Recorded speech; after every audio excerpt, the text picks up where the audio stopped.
Já vou incluir ela aqui. Oi, Silvana, tudo bem? Olá, boa noite.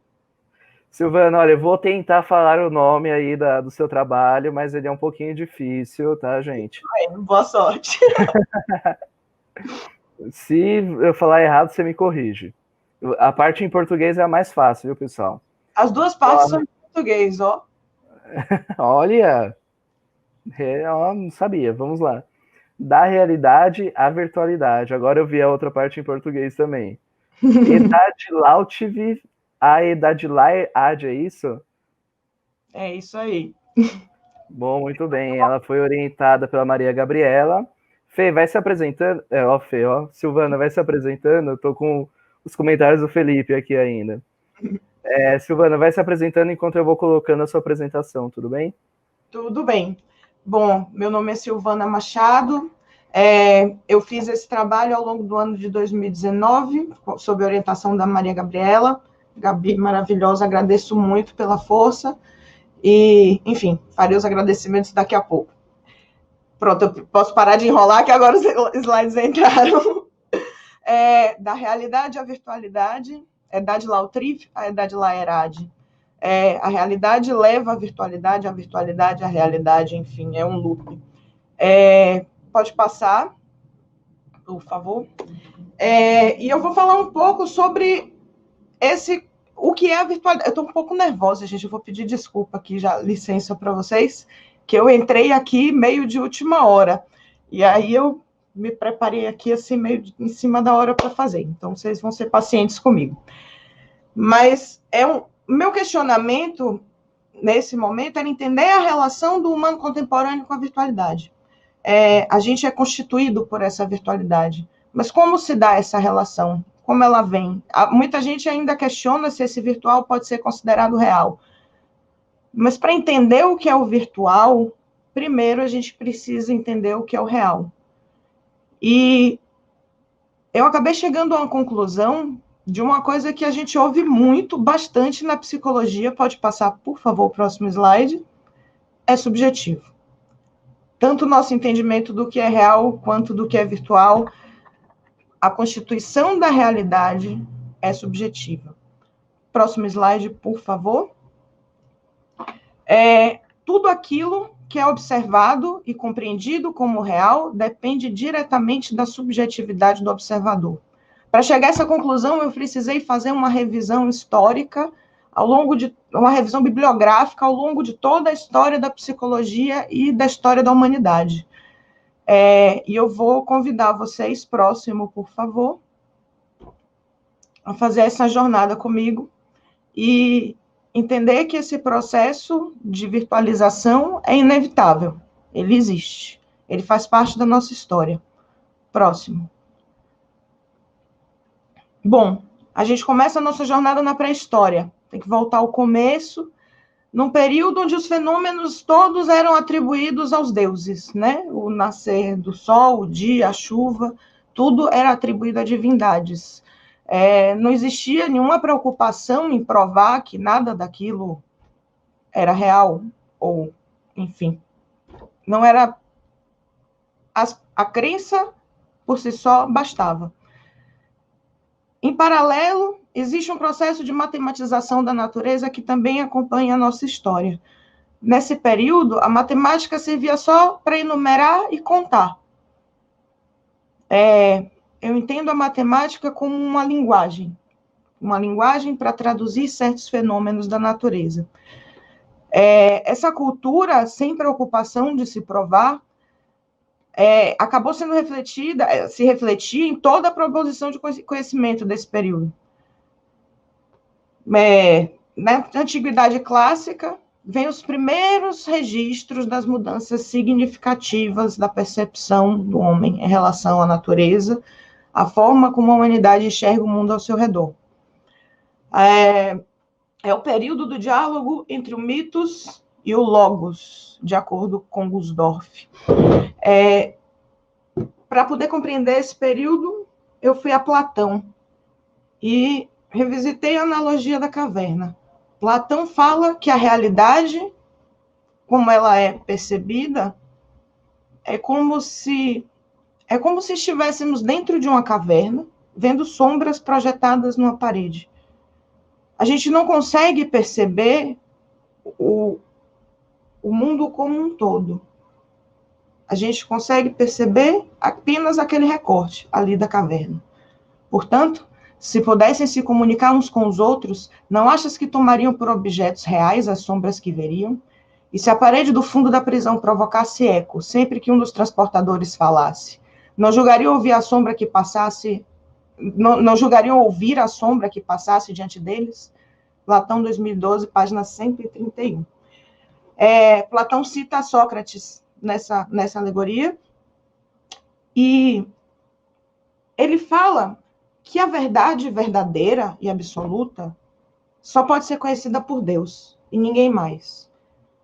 E que o homem deveria seguir o caminho do bem, deixar sua subjetividade de lado, questionar essa subjetividade, na verdade, e seguir o caminho da bondade, da verdade, para que conseguisse chegar ao paraíso, né? Enfim. Senão, aqueles que fizessem o mal seriam mandados para o Hades e teriam seus maus atos expiados, enfim. A natureza, ela é vista em sua essência e se desconsidera o contexto que está ao redor. O único meio de conhecer a realidade é o caminho do bem. E para isso é preciso se afastar do mundano, do subjetivo. Mas, ao mesmo tempo, essa subjetividade é o que gera, de certa forma, a percepção. Calma, isso tudo vai fazer mais sentido. Chegando na Idade Média, esses valores da antiguidade, desses valores clássicos, são distorcidos cada vez mais. A Idade das Trevas, a idade onde a era onde havia um Deus único, perfeito, que dominava uma natureza precária. E as pessoas sofriam muito nesse período. Miséria, fome, doenças, a peste. As pessoas morriam cedo e mortes muito dolorosas. E elas passavam a vida de miséria e privação. Então, a única coisa que existia para que elas pudessem se pegar era o divino. Era o pós-morte. Era ter uma conduta de acordo com os valores da Santa Igreja, que era a única verdade absoluta e possível, para que após a morte eles pudessem conhecer o paraíso. O conhecimento era limitado apenas ao clero, apenas para aqueles que passavam por um ritual de iniciação. A verdade começa a ser limitada. O conhecimento é a iluminação divina. Esses clérigos passam a reinterpretar, como disse, os valores, os princípios da antiguidade clássica, esse Deus único, perfeito. O homem deve se assemelhar ou buscar um caminho para que se torne esse Deus também perfeito. E a matemática, nesse período, na Europa, ela se restringe a ser uma matemática contemplativa, né, das proporções harmoniosas. A música, as artes, enfim, tem que ser com métricas perfeitas.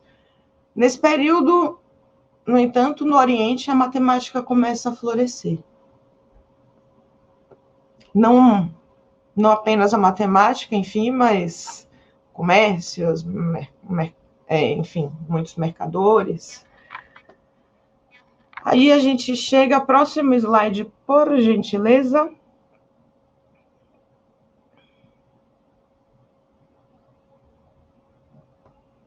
Lucas? Aí, obrigada.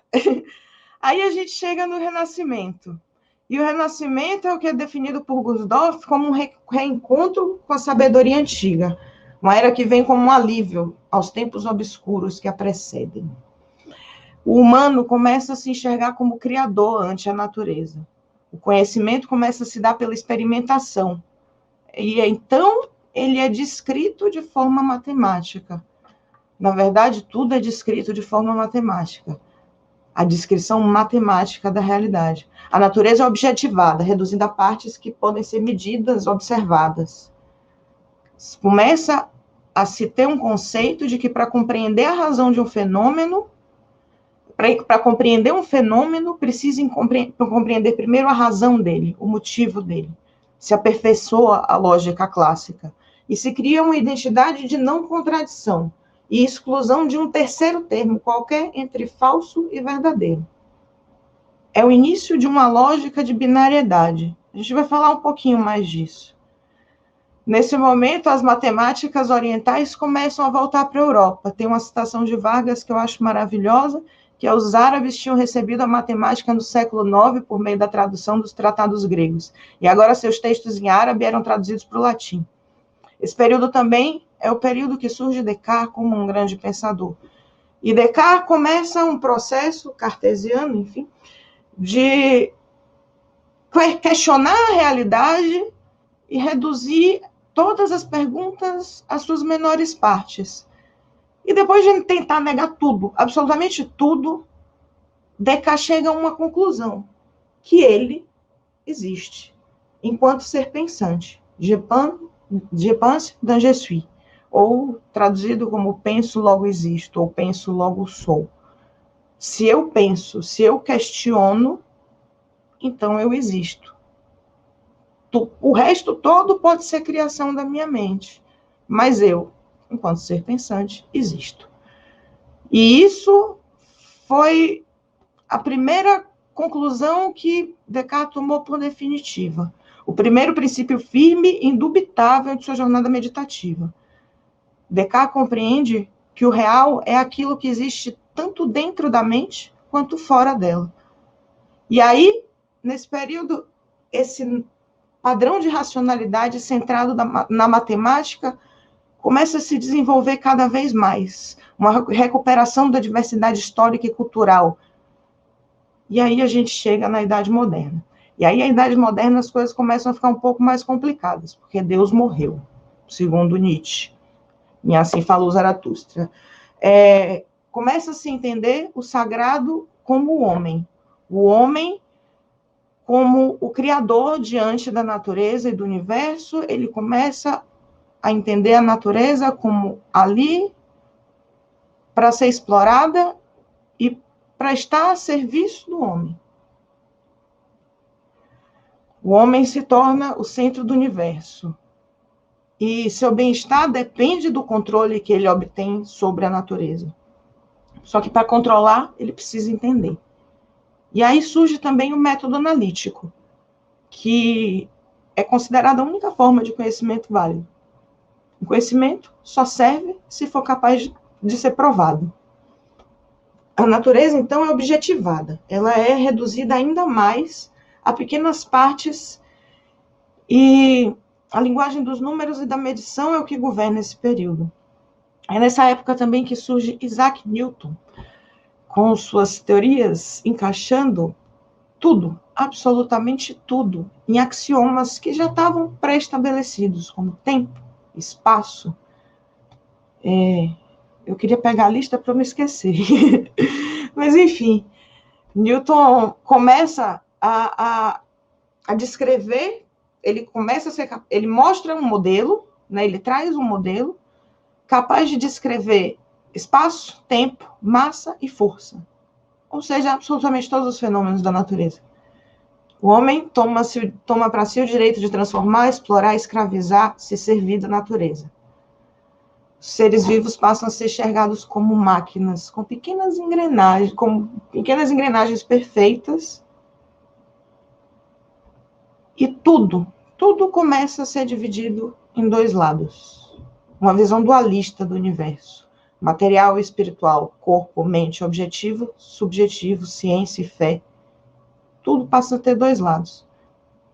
E aí, mas ainda assim, mesmo que haja um afastamento muito grande da subjetividade nesse período, ela ainda é reconhecida. Próximo slide, porque agora a coisa empipina um pouco, eu acho que eu vou até me levantar aqui. Em outros campos da ciência, essa dualidade começa a surgir também. Locke vai dividir a ideia, o conceito de ideia, entre ideias primárias e secundárias. Eu preciso aumentar a tela aqui para eu conseguir enxergar o slide. Só um instantinho. Então, se cria um modelo, né, que vai ser chamado... Eu me esqueci agora, gente, perdão. Pois bem, a sensação, certo? Vem uma estimulação sensorial direta que é causada pelo ambiente. Essa sensação, ela se transforma em reflexão. Essa reflexão se baseia nas ideias que já foram experimentadas. E então se forma uma ideia. Essas ideias podem ser simples ou complexas. As ideias simples seriam irredutíveis, seriam as qualidades primárias de um objeto, como tamanho, dimensão, e as ideias complexas, elas seriam qualidades... Perdão, eu me confundi muito, gente. Peraí, eu vou voltar aqui. Eu tô ansiosa e nervosa, vocês vão me perdoar.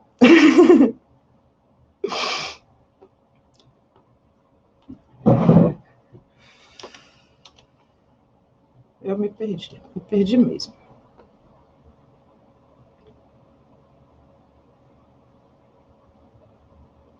Vamos lá.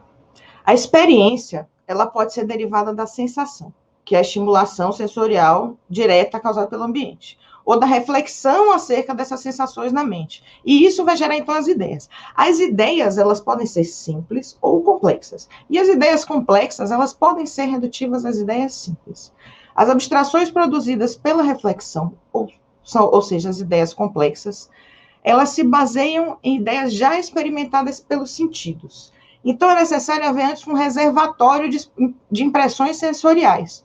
Ou seja, para que a mente, então, seja capaz de refletir, recordar-se dessas sensações, combinar essas ideias e formar, então, essas ideias complexas, que é o começo da teoria da associação.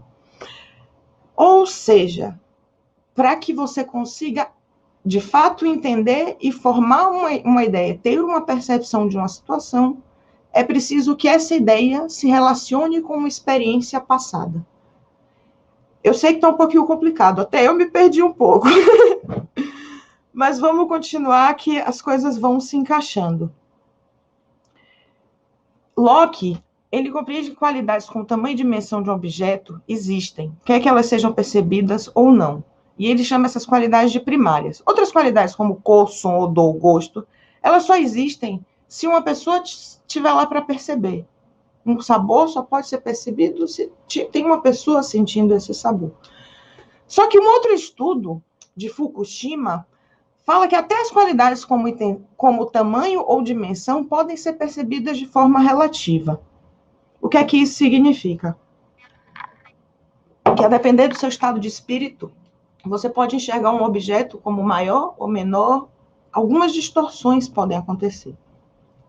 Em outro campo, o da linguística, Saussure vai fazer o mesmo com a linguagem. Ele vai dividir a linguagem entre língua, que é a língua formal, e parole, langue e parole, que é a fala, é a língua falada. Enquanto a língua, ela é um produto social, ela existe de forma homogênea, ela é normativa, é a língua que a gente aprende, a fala, ela é individual. O que a gente fala, a maneira como a gente diz, a maneira como a gente se expressa, está sujeita a fatores externos, a cultura, a influência, enfim. E ele divide também o signo linguístico entre significante, que é a forma em si, a imagem, a palavra, enfim, a letra, e o significado, que é o conceito, o valor por trás desse significante. E um termo só passa a ter valor a partir do momento em que ele se contrasta com o outro. Um signo é aquilo que os outros signos não são. E o que os caracteriza é o fato de não se confundirem entre si. Ou seja, por isso que é impossível traduzir perfeitamente de uma língua para outra, porque eles são palavras, são signos de culturas diferentes. Portanto, seus significados também trazem uma carga cultural distinta. Bom, indo para um outro campo da ciência, a gente vai surge Francis Bacon. Francis Bacon cria o código binário, que traz a lógica de 0 e 1, que dá os conceitos de ligado, desligado, verdadeiro ou falso. Essa mesma dualidade cartesiana, essa mesma linguagem é traduzida para as máquinas. É a mesma lógica do código binário que é usado para as programações. Um pouco mais adiante, Jacquard surge com aqueles cartões que faziam furos, né? Então, essas são as primeiras máquinas programáveis. Esses cartões que vão dizer se uma informação é verdadeira ou falsa, e essa combinação de informações, ou seja, de ideias simples, são combinadas, formando uma coisa complexa como um sistema de computador. Próximo slide. Eu sei, foi muita coisa. Eu vou dar uma pausa para a gente respirar, assentar a informação e vamos seguir. Fisiologia. Um pouco mais para frente, os estudos começam a evoluir um pouco mais. E começa a se entender, um médico chamado Charlie Winston, ele cria um experimento chamado estereoscópio e começa a entender como a imagem é formada na mente. E, basicamente, esses estudos vão se desenvolvendo um pouco mais ao longo do tempo. E, basicamente, nós somos capazes, nossos olhos, eles captam duas imagens distintas, e por isso nós temos dois, elas se sobrepõem no nosso cérebro e a gente tem cria uma imagem tridimensional. A questão é que o nosso cérebro, ele escolhe as imagens muitas vezes. Às vezes a gente tem um probleminha de visão, por exemplo, e a imagem que é formada não é perfeita, então o cérebro escolhe uma das duas e descarta a outra. E muitas vezes as imagens que são acessadas são imagens que estão em nossas memórias. No trabalho escrito, vocês conseguem entender um pouco mais esse processo. Mas, basicamente, o que se conclui é que até o que a gente vê, as imagens que são formadas, tudo que a gente percebe, o mundo como a gente enxerga, depende também da nossa subjetividade. A forma como a gente se sente, as referências que nós temos, nossa história, nossa cultura. Vem os pioneiros da psicologia, finalmente o surgimento do que hoje nós conhecemos como psicologia. E Wundt, em seus experimentos, ele reduz a mente a partes menores, a fim de compreendê-las. E é nesse período que se rompe definitivamente o dualismo mente e corpo. Não dá para entender mente e corpo como coisas distintas mais. Nesse período também surge uma teoria chamada voluntarismo, que se refere à sua vontade, à capacidade de desejar, ou seja, o que você deseja, o que você quer, sua vontade é capaz de mudar a realidade ao seu redor. É uma corrente. A psicologia comportamental fala que a percepção é o elo entre o mundo físico e o mental, e uma cópia mental é formada. A experiência se dá dessa forma: você vive uma situação e seu cérebro faz uma cópia, sua mente faz uma, seu cérebro, imagina a mente comportamental, o cérebro faz uma cópia, a consciência faz uma cópia dessa representação que fica gravada ali, arquivada em sua memória. Só que a forma como essa teoria é abandonada depois de um tempo, mas ela é mais desenvolvida, na verdade, ela é mais elaborada. E a consciência ela é considerada um órgão interno de percepção, e nessa consciência existem variáveis que são emocionais e motivacionais. Tudo que afeta... a comportamental compreende que tudo que afeta o organismo é realidade para ele, de acordo com Lopes Habib, citando Skinner. Né? Skinner diz isso, que tudo que afeta o organismo é realidade para ele.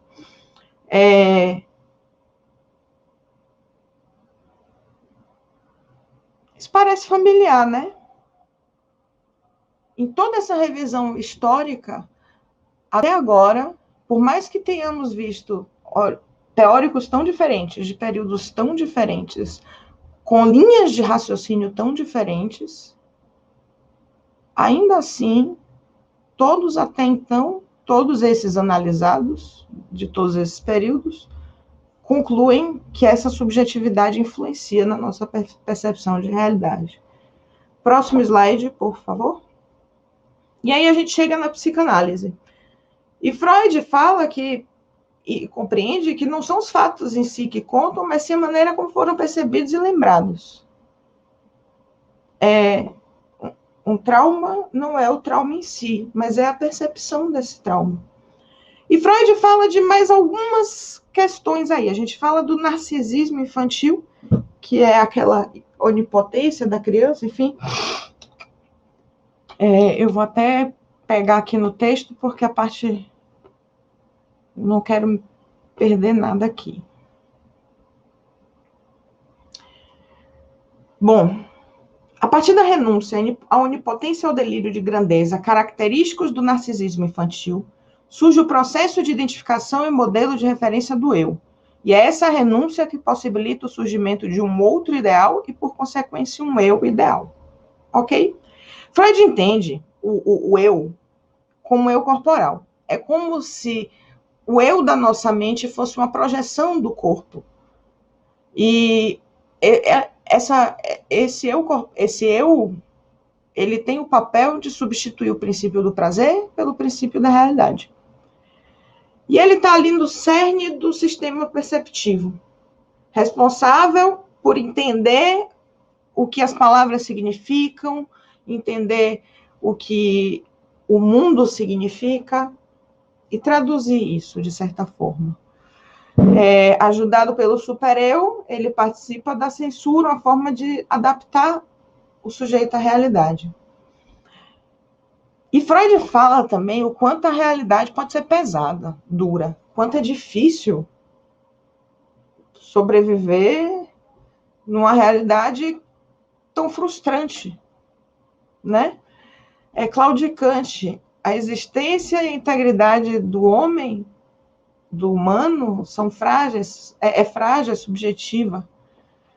E aí, existem duas formas de realidade. Existe uma realidade objetiva, aquela que acontece, e a realidade psíquica, que é aquela realidade como ela é entendida. E nem sempre elas concordam. E quando elas discordam, isso causa sofrimento. Só que nesse processo de renúncia ao narcisismo, à onipotência infantil, né? Surge um modelo de identificação, o pai, a mãe, a figura de referência, que começa a ser modelo para o meu ideal, para uma projeção desse eu ideal, como eu gostaria que fosse. E segundo Freud, o próprio eu é uma construção psíquica, aqui no slide, advinda de uma percepção subjetiva.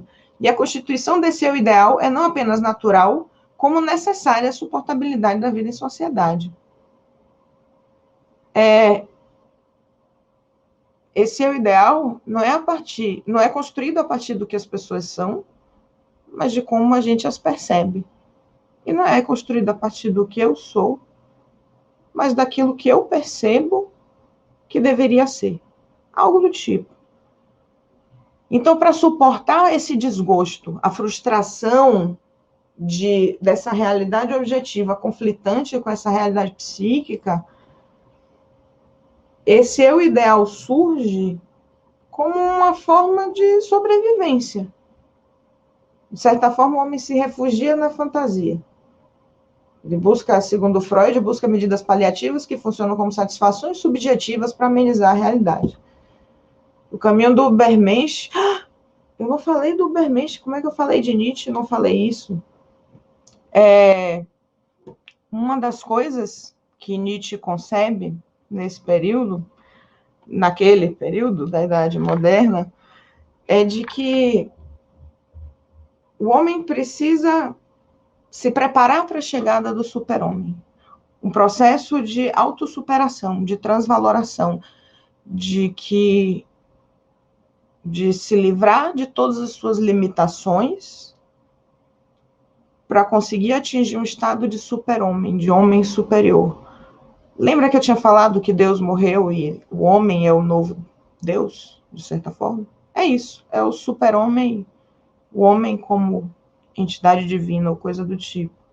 Então, de certa forma, o que Freud fala desse eu ideal é como se nós precisássemos atingir, ou pelo menos buscar esse super-homem para sobreviver à realidade. Próximo slide. Por favor.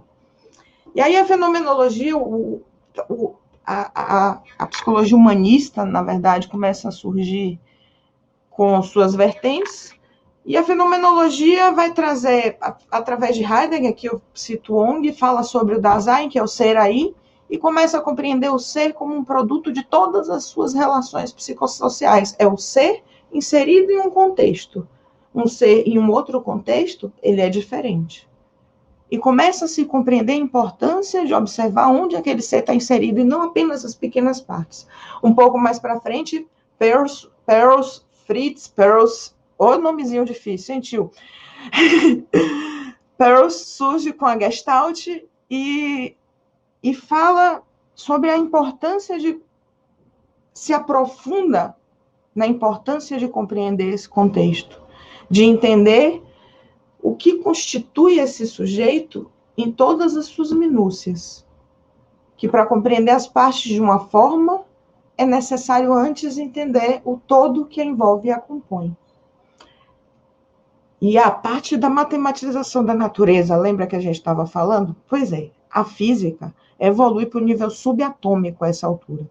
As moléculas, os átomos, os elétrons e prótons, as partículas mais pequenininhas.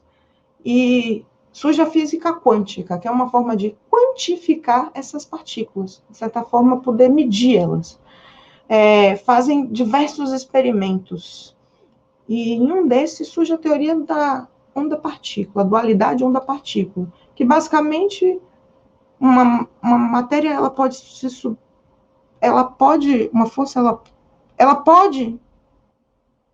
se comportar como uma partícula ou como uma onda. Existe uma dualidade na matéria. Nessa época também veio o primeiro conceito de combinação de telefonia com computação, que é desenvolvido por Nikola Tesla. Esse conceito de dualidade de onda-partícula traz diversas interpretações, algumas até distorcidas, né, de todo esse conceito da física quântica. E de uma leitura, de algumas leituras disso, de alguns movimentos que existiam no período, surgem o que vai dar origem à psicologia contemporânea, que reconhece um conceito de corpo imaterial, de certa forma. Na verdade, surge desse conceito. Né? Isso se desenvolve mais para frente, isso é mais elaborado e compreendido de outras maneiras mais para frente, mas nesse comecinho, nesse período, surge esse conceito de corpo imaterial, de matéria como uma forma de vibração de onda ao corpo. Eu estou muito atrasada? Só mais 5 minutinhos, tá bom, Fê? Não sei quanto você vai chegar no finalzinho, eu juro. Tá bom. Eu vou tentar resumir o máximo possível. E comece a entender o corpo como um campo de energia dinâmica e pulsante. Passa para o próximo. E aí a gente... Volta aí, é porque eu só preciso fechar o raciocínio, eu me embananei. E, basicamente, começa a se entender que o que acontece na mente influencia também o corpo. É nesse período que surge Reich, também, com a bioenergética, e mostra que o que acontece no corpo também influencia o que acontece na mente. Agora sim, pode passar. Na pós-modernidade, estamos chegando no nosso período, e são novos tempos e novos tempos, novos ídolos. Novos tempos, novos ídolos foi um slogan da campanha do YouTube, E talvez seja um momento de reconhecer de que os nossos deuses, de certa forma, mudaram também. Bauman fala da modernidade líquida e fala que o utópico, a busca desse ideal, desse cenário supostamente perfeito, é uma fuga. É como se fosse uma falsa lebre, uma corrida de cães, que está sendo ferozmente perseguida, né? Mas ela nunca vai ser alcançada. Só que Sertan Masmur fala que essa utopia é necessária, que é importante para que a gente se desenvolva, que sem ela a gente ainda ia estar habitando em cavernas. As cavernas de Platão, talvez. E aqui, Bauman faz uma crítica ao conceito de redes, como se elas não fossem, diferenciando redes de comunidades. Mas eu acredito que agora, depois dessa pandemia, depois de tudo isso que a gente tem vivido, a gente percebe um pouco mais a importância dessas redes. De uma rede como essa, agora, por exemplo, de estar dividindo essas percepções, essas experiências. Segundo Pierre Levy, nossa espécie lançou-se sem retorno nesse novo espaço informacional. A questão, portanto, não é avaliar sua utilidade, mas determinar em que direção prosseguir um processo de criação cultural irreversível. Próximo slide, por favor. Não adianta negar a virtualidade. Lucas? Obrigada. Não adianta negar essa virtualidade. Ela existe, ela faz parte da gente. O avatar, o ser virtual que nós temos, ele é um papel social também. E ele faz parte da nossa construção. O que a gente vive na virtualidade influencia na nossa vida e vice-versa. Mais do que isso, Pierre Levy fala sobre o hipercorpo. O corpo virtual, ele consegue ir além do nosso corpo material. Ele tem acontece uma substancialização. Eu, daqui, consigo me relacionar com pessoas de todos os lugares do mundo. Eu consigo ligar uma lâmpada, um ventilador, eu consigo explodir um país apertando um botão. É o corpo imaterial, é essa virtualização. Só que essa virtualização sempre existiu, nessa subjetividade. Porque o computador ele é físico, as máquinas são físicas, nós somos pessoas reais, interagindo com nossas subjetividades. Minha subjetividade interage com a sua e nós nos transformamos. Tudo foi muito rápido. E a gente precisa entender como é que funciona isso. Como é que funciona essa relação? Próximo, por favor. Concluo, portanto, que o homem virtual, esse avatar, é o homem, é o super-homem de Nietzsche, é o Ubermensch, é o eu ideal de Freud, de certa forma. Nessa dessubstancialização do corpo, nesse processo, nos tornamos super-homens, nos livramos das limitações, alcançamos coisas que a gente não conseguiria alcançar em outros momentos. Como é que a gente lida com isso? Como é que a gente lida com essa onipotência? E, acima de tudo, quem é esse Ubermensch? Bom, nesse QR Code vocês conseguem ter acesso a uma playlist complementar que me ajudou a desenvolver esse trabalho. Peço desculpa ter me perdido um pouco no meio, eu entrei meio de última hora aqui, como eu falei. Se tiverem interesse em ler o trabalho, podem me mandar e-mail, eu envio o PDF. Por favor, pode ir passando os slides, só para mostrar as referências para o pessoal, mas já encerramos. Eu não sei se tem tempo para pergunta ainda, se tiver, pode ir passando até o final. Quem quiser, o trabalho está disponível, eu publiquei sozinha na Amazon, ele está disponível nesse endereço, esse QR é o QR da playlist, mas quem quiser me manda e-mail que eu mando o PDF para ler na íntegra e tiver interesse. É isso. Obrigada.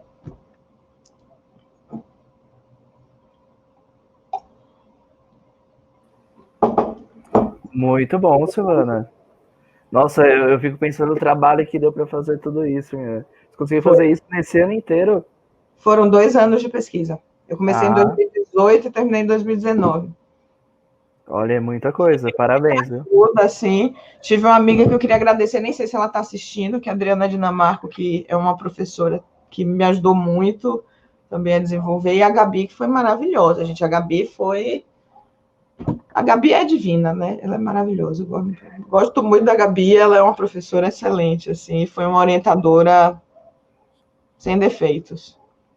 É aquela coisa, né? Quem não gosta da Gabi, boa pessoa não é, porque eu acho que é a professora mais amada, que todo mundo tem um carinho muito grande por ela. Eu vou pegar alguns comentários aqui que foram feitos. Um deles, naquele momento que você estava super ansiosa e tudo mais, o Júnior mandou aqui para você ficar tranquila. Ai, obrigada, Júlia. Falou que a apresentação estava ótima. O Caio também deu uma passadinha aqui no intervalo da supervisão dele. Que bom que ele viu. Eu mandei esse texto, esse trabalho para o Caio ler, até hoje ele está me enrolando. Não, mentira, coitado, ele está desesperado com as coisas. Eu sei a demanda que ele está, mas que eu fico feliz que ele assistiu. E mandou parabéns para você também. Maria Machado. É minha mãe. Ah! É isso que eu ia falar, sobrenome. É minha mãe. Aí, você nos deu o mundo numa colher de sopa. Acho fantástica essa sua abordagem, essa viagem que o homem faz para chegar onde está e onde pode chegar. Muito bom. Juan também sempre presente nos nossos eventos. Obrigado pela excelente integração das diversas faces do tema. A Laura falou também que estava amando. Que bom. A Ariana. Agradeço muito. Ângela Machado também é da sua família? É, minha tia. Veio todo mundo, né? Que bom, fico feliz. Quero agradecer todo mundo que veio assistir também. Oh, o Júnior mandou mais um aqui. Tema muito complexo. Fez faz super sentido. No final, encaixou. Aquele gif ali da mente explodindo é tipo isso. Ah, não, eu aquele GIF, porque sempre que eu falava do trabalho, eu precisava dar uma pausa ali para poder assentar a informação. Senão. Foi proposital, então. Foi, porque senão a gente não consegue, é muita coisa. O Heitor aqui também presente. Pessoal, manda e-mail, fala comigo nas redes sociais, maga.mia com Y. Se quiser ler o texto na íntegra, eu mando para vocês. Está disponível. E está na aba. Então, eu acho que é um trabalho que eu acho que é importante, assim, principalmente para a gente que está estudando. Gabi me direcionou num lugar que eu fiz um resumo da história da psicologia, né? Praticamente isso. E aí já está na Amazon, ó. Tá sim. Super legal. Muito obrigado, então, Silvana, pela sua apresentação, por esse trabalho. E com certeza deu muito trabalho para fazer, né? Mas valeu a pena aí, foi muito bom, de verdade. Você pretende utilizá-lo aí para pós-faculdade?